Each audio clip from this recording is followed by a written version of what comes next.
হলো চণ্ডীপুর গ্রাম। চণ্ডীপুর গ্রামে এক জেলে ছিল যে মাছ ধরে কোনো মতে তার সংসার চালাতো। সেদিন নদীতে তেমন মাছ না পেয়ে জেলে মন খারাপ করে বাড়ি ফিরছিল। বাড়ি ফিরতে ফিরতে সন্ধে নেমে গেল। জেলে বাড়ি ফিরতে ফিরতেই দেখলো তার বউ দরজার সামনে দাঁড়িয়ে আছে। জেলে যেহেতু আজকে নদীতে তেমন কোনো মাছ পায়নি, তাই জেলের মনটা ভীষণ খারাপ ছিল। জেলে তার বউয়ের কাছে যেতেই তার বউ বলে উঠলো, বলি তোমার কি কোনো কাণ্ড জ্ঞান নেই নাকি? হ্যাঁ, বাড়ি ফেরার কথা দুপুরে তুমি সেখানে ফিরছো সন্ধেবেলায়। এদিকে ঘরে যে চাল ডাল কিচ্ছু নেই, সেদিকে কি খেয়াল আছে তোমার? হ্যাঁ হ্যাঁ গো, সবই খেয়াল আছে, কিন্তু কি করব বলো, সামান্য কটা মাছ পেয়েছি, এতে কি আর চাল ডাল কেনা সম্ভব? এখন নদীতে তেমন কোনো মাছও পাওয়া যায় না। আর তাই বলে জেলে ও তার বউ ঘরের ভেতর চলে গেল। আর এরপর তারা রাতের খাওয়া দাওয়া সেরে শুয়ে পড়ল।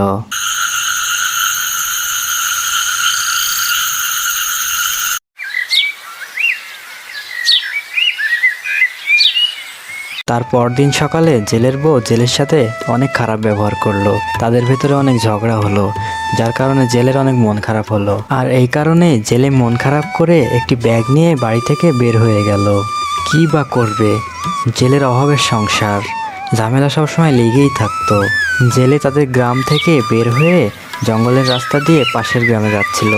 যদি সেখানে কোনো কাজ জোগাতে পারে তাহলে অন্তত দুবেলা খেয়ে পরে বাঁচতে পারবে। যেহেতু অনেকটা পথ ছিল, তাই জেলে হেঁটে যেতে যেতে অনেকটা ক্লান্ত হয়ে গেল। তাই জেলে ঠিক করলো একটি গাছের নিচে বসে কিছুক্ষণ জিরিয়ে নিবে।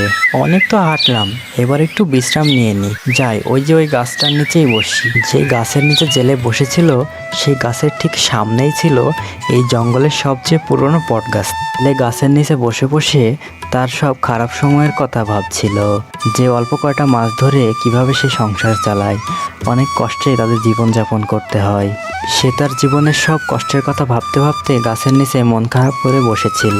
সে যে গাছের নিচে বসেছিল ঠিক সেই গাছের সামনেই একটি বড় বট গাছ ছিল। আর সেই বট গাছে বাস করতো একটি বড় পেত্নী। সেই পেত্নীটি বসে বসে জেলের সব কথাই শুনছিল। আর সে যখন দেখলো জেলে অনেক মন খারাপ করে বসে আছে, সে তখন জেলের সামনে আস্তে আস্তে করে এগিয়ে গেল। ইরে, মন খারাপ করে বসে আছিস কেন? আমাকে বল, তোর কি হয়েছে? আমি তোর সব কথাই শুনেছি। তুই তোর জীবন নিয়ে খুব চিন্তিত নাকি রে? বল আমায়। জেলে তখন উঠে দাঁড়িয়ে বলল, হ্যাঁ ডাইনিমা, আমি আমার জীবন নিয়ে খুবই চিন্তিত।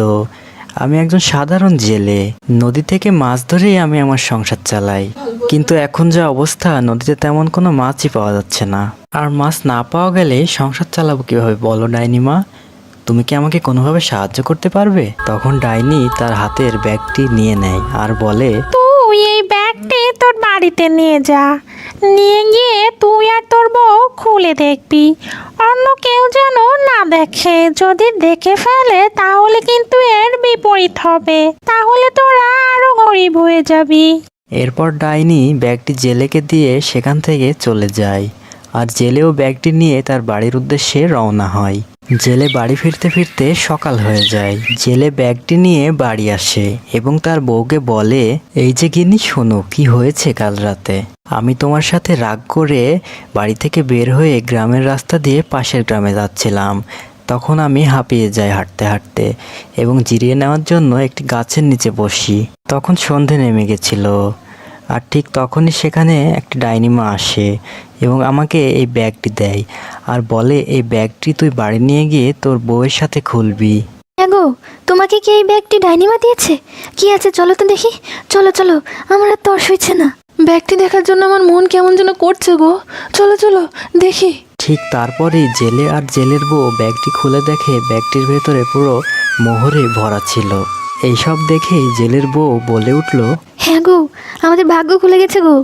দেখো কত মোহর, আমাদের আর পিছনে ফিরে তাকাতে হবে না গো। তোমাকে কষ্ট করে আর নদীতে মাছ ধরতে যেতে হবে না। এরপর সেই সব মোহর জেলে বাজারে বিক্রি করলো। তাদের অভাবের দিন কাটলো। এরপর তাদের বড় একটি রাজপ্রাসাদ হলো। সেখানে জেলে ও জেলের বউ সুখে শান্তিতে বসবাস করতে থাকলো।